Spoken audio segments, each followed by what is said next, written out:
Did you know that injury that your horse is trying to overcome can contribute to your horse's ulcers? So we know that nothing ever happens in isolation, and all too often owners start to suspect that maybe their horse is dealing with ulcers, and so they immediately reach for the medication. But they're ignoring all these other signs.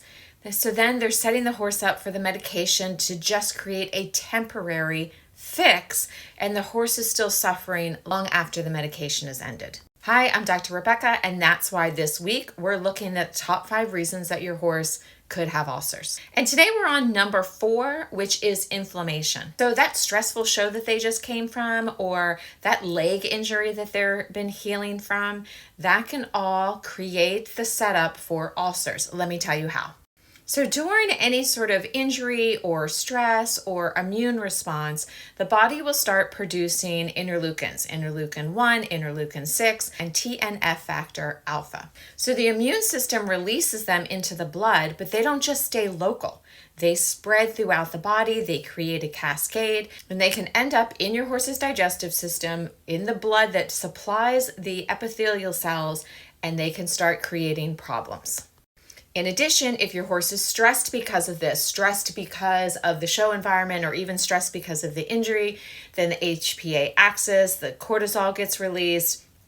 And just like we talked about in earlier videos, the cortisol can also have large effects. So go back and watch those videos. So this inflammatory response can affect the gut lining. It can increase oxidative stress. It can lower prostaglandins. It can increase gut permeability and disrupt the epithelial lining. And of course, all of them can create the setup for ulcers. And if you come in and just medicate and you don't look at all the other reasons and address that, you're not getting rid of that cascade. And so the horse will come off the medication, have the complications of being on the medication, which we'll talk about in a further video.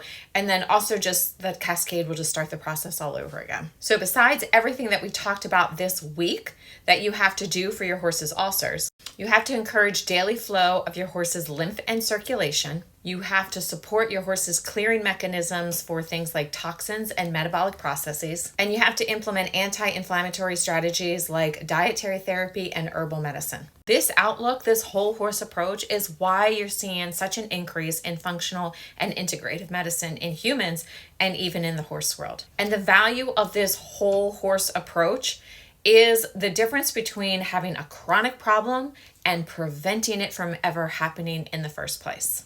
And that's what we do here. And if you are interested in this kind of material, I have a membership program called the Hale and Hardy Horse Collective.